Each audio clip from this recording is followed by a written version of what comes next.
안녕하세요. 반갑습니다. 진심을 다하는 국어영어 강사 김유정입니다.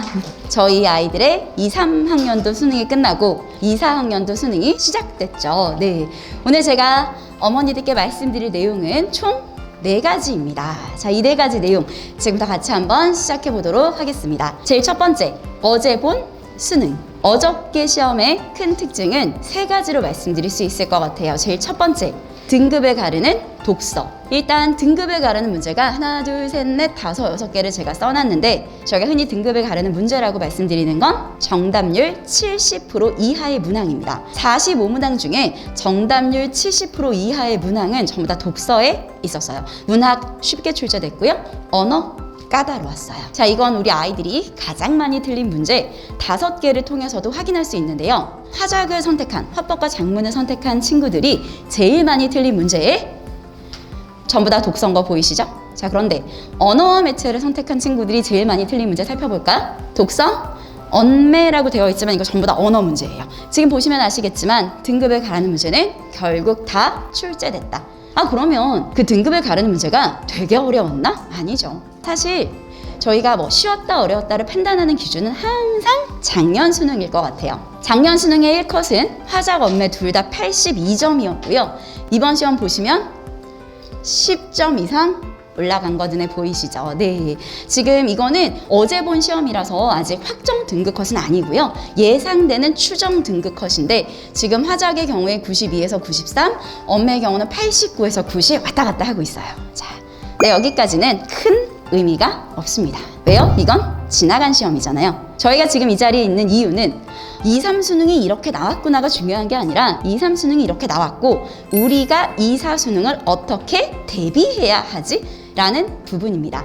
등급을 가르는 파트가 결국에 독서였다라는 말씀을 드렸는데요. 언니, 이건 작년에도 재작년에도 그 전년도에도 마찬가지였고요. 물론 내년에도 후내년에도 마찬가지일 겁니다. 분명히 우리 아이들의 등급을 가르는 문제는 독서에서 출제됐는데 조금 더 들어가 볼까요?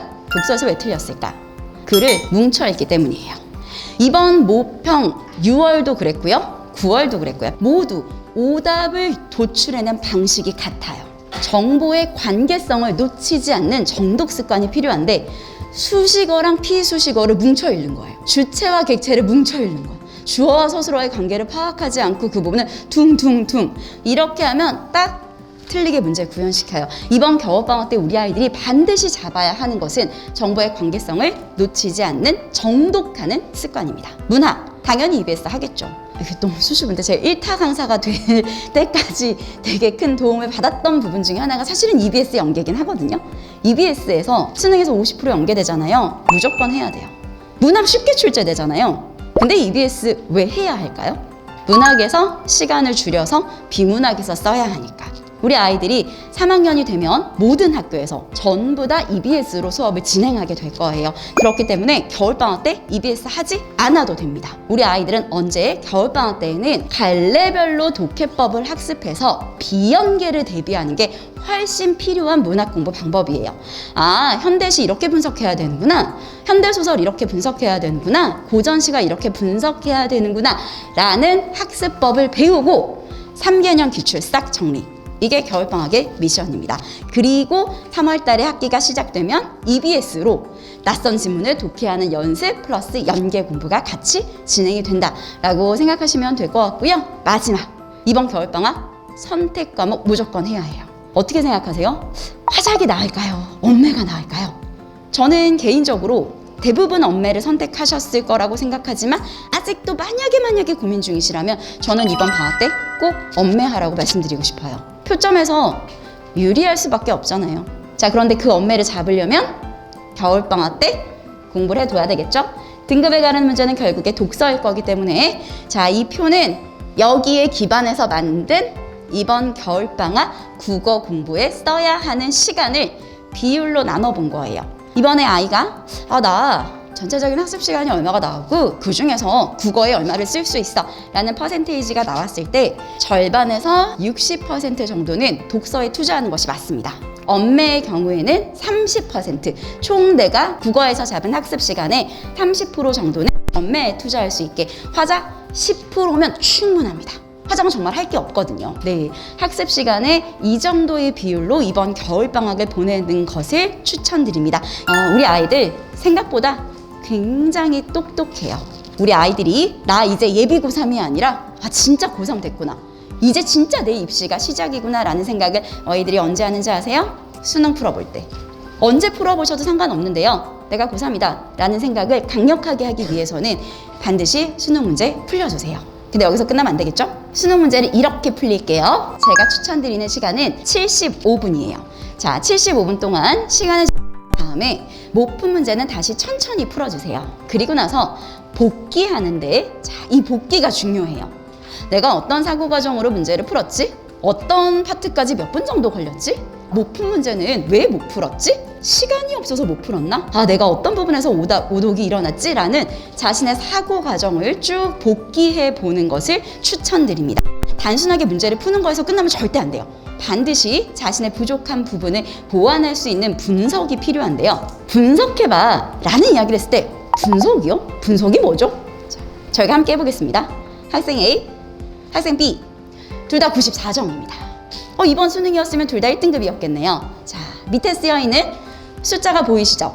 밑에 쓰여있는 숫자는 이 친구가 이번에 틀린 문제의 정답률이에요. 자, 이 친구는 틀린 문제를 봤더니 정답률이 98%, 정답률이 99%, 정답률이 96%의 문제를 틀렸네요. 저희가 국어에서 흔히 이런 문제를 틀리면 눈이 해태라고 얘기해요. 저런 문제를 틀렸을 이유는 아마 실수했을 겁니다. 자, 그럼 오른쪽을 볼까요? 제가 아까 정답률 70% 이하의 문항들은 어려운 문항이라고 말씀드렸을 거예요. 지금 보시면 이 친구가 틀린 문제는 어려운 문제들이네요. 트랩에 걸렸겠죠. 이 두 명은 똑같은 94점이라도 공부의 방식 자체가 달라야 해요. 틀린 이유가 다르니까요. 몇 점이다가 중요하지 않아요.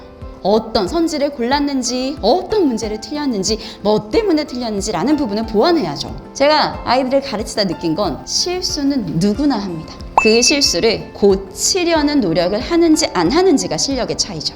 저희가 문제 풀 때 5개 다 헷갈리지 않는 것 같아요. 항상 보통 2개 중에 하나 헷갈리거든요. 어떡하지? 2번이랑 5번을 헷갈렸는데 채점을 해보니까 틀린 거죠. 틀렸네 하고 오답 정리 잘 안 했어요. 당연히 그럴 리가 없겠지만 똑같은 문제가 수능에 딱 나온 거죠. 우와, 내가 푼 거! 하고 그 친구는 답을 2번이라고 고를까요? 5번이라고 고를까요? 2번입니다. 그럼 그 친구는 공부가 된 걸까요? 안 된 걸까요? 안 된 거죠. 이 문제를 푼 건 그 친구에게 아무런 도움이 안 되는 공부였던 거예요. 오답 정리 국어뿐만 아니라 수학, 영어, 탐구 모두 중요합니다. 오답 정리 반드시 꼼꼼하게 해야 하는데 많은 친구들은 자신이 틀린 문제를 직면하고 싶지 않아 해요. 너무 당연하죠. 근데 그걸 직면해야 성적이 오를 수 있겠죠. 자, 지금부터 잘못된 오답 정리 보여드리겠습니다. 틀렸네 하고 지우고 다시 풉니다. 그럼 답이 5번 나오거든요. 그러면 다시 푸니까 맞네 이러고 넘어갑니다. 당연하죠. 저희 5개 다 안 헷갈리잖아요. 보통 몇 개 중에 하나 헷갈리죠? 2개 중에 하나. 내가 생각하는 제일 매력적인 게 지워졌으니까 얘가 답이겠죠. 또 풀어서 틀리면 그건 모르는 거예요. 헷갈리는 게 아니라. 두 번째, 여기에 있구나. 여기에 있어. 여기에 있구나. 이 부분이구나. 지문에 막 밑줄을 칩니다. 왜 그러죠? 이 지문 다시 안 나오는데? 진짜 제일 심각한 친구들 밑줄로 끝내지 않고 오른쪽에 이 말을 그대로 씁니다. 손목 운동을 왜 하고 있죠? 다시 푸는 거 의미 없고요. 틀린 것만 고치면 내 사고 과정의 오류는 동일합니다. 그렇다면 어떻게 해야 할까? 오답 정리의 방법입니다. 정답인 선지는 왜 답인지, 이건 간단해요. 정답의 근거는 지문에 있으니까. 오답인 선지는 왜 답이 아닌지, 근데 골랐을 때는 분명히 이유가 있을 거예요. 그리고 앞으로 어떤 것을 고쳐야 하는지. 잘 모르실 것 같아서 제가 샘플을 가지고 와봤는데요. 가르친 제자가 한 거거든요. 틀린 문항은 하나인데 헷갈린 문제들이 있었던 거죠. 그래서 틀린 문제에 틀린 이유, 나 어떻게 고쳐야 되지? 대안. 마찬가지 헷갈린 이유, 대안. 이렇게까지 해오더라고요. 우리 아이들 오답 정리가 저는 공부에서 너무너무 중요한 포인트라고 생각하고요. 저희 현장 수업에서는 항상 한 명의 학생을 담당 조교가 1년 내내 담당하거든요. 저희 조교 친구들이 이제 제가 수업하는 동안 아이들의 오답 노트와 아이들 공부 흔적들을 쭉 검사해서 매번 피드백을 써준다라고 생각하시면 될 것 같아요. 자, 제일 베스트는 스스로 이렇게 분석을 해오는 거죠. 근데 이렇게까지 못한단 말이죠. 그러니까 저희가 수업 시간에 이 내용을 함께 배우는데요. 저희 하나만 볼게요, 어머니. 이 지문, 이 단락에는 총 몇 개의 상황이 제시되어 있는 것 같으세요? 총 3개의 상황이 제시되어 있습니다. 채무자의 잘못으로 인해 계약 내용이 실현되지 못해 계약 위반이 발생하면 이로 인해 손해를 입은 채권자가 손해 액수를 증명해야 그 액수만큼 손해배상금을 받을 수 있다. 아, 첫 번째, 증명해야 배상금을 받을 수 있네요. 그러나 이랬다면 손해 액수를 증명하지 않아도 받을 수 있다. 두 번째 상황이 나왔네요. 한편 위약금이 위약벌임이 증명되면 이걸 받을 수 있다. 상황이 3개가 쪼개졌네요. 그런데 이 뒤에를 봤더니 손해배상 예정액과 달리 법원이 감액할 수 없다. 아, 그럼 위에는 감액할 수 있는데 밑에는 감액할 수 없구나. 그럼 저희가 파악해야 되는 건 총 3가지 상황. 근데 이 3가지 상황의 조건과 결과가 다 달랐죠.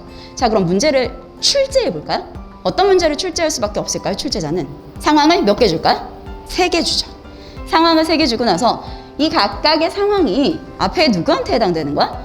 그리고 그렇게 됐을 때 그 조건은 어떻게 되고 그 결과는 어떻게 돼? 선지 보실까요? 지금 보시면 지문과 문제, 글을 잘 읽는 친구들은 지문을 보면서 이미 어떤 문제가 나올지, 어떤 선지가 나올지까지 전부 다 파악할 수 있는 거예요. 앞으로 1년간 수업은 이렇게 진행됩니다. 12월 23일 개강해서 내년 수능 전주까지 1년간 수업이 진행될 거고요. 제 모든 커리의 가장 기반은 문해력입니다.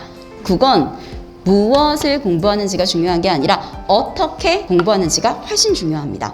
제 모든 커리의 가장 기반은 문해력의 베이스를 두고 있다라고 생각하시면 될 것 같아요. 특히 이번 겨울방학 때 집중적으로 훈련할 내용은 평가원이 어떤 방식으로 윤문, 지문을 구성하고 어떤 방식으로 매력적인 오답을 만들어내는지 그 원리들을 겨울방학 때 함께 배우게 될 거고요. 학기 시작하면 3월 달부터 짠! EBS 수업 함께 진행되겠죠? 네. 그리고 우리 아이들 EBS 수업과 동시에 갈래별로 어떻게 독해해야 되는지가 집중적으로 수업이 진행된다라고 생각하시면 될 것 같아요. 이제 진짜 시작이잖아요. 네. 저는 우리 아이들이 좀 이상한 표현이지만 좋은 대학 갔으면 좋겠어요. 좋은 대학 갔으면 좋겠는 이유는 좋은 대학 간다고 반드시 행복한 건 아니잖아요. 내가 이렇게까지나 할 수 있는 사람이구나. 아, 내가 이렇게까지나 멋진 사람이었구나. 라고 자기 자신에 대한 자존감을 높일 수 있는 1년이었으면 좋겠어요. 우리 아이들 그렇게 될 수 있도록 저도 현장에서 아주 열심히 하도록 하겠습니다. 감사합니다.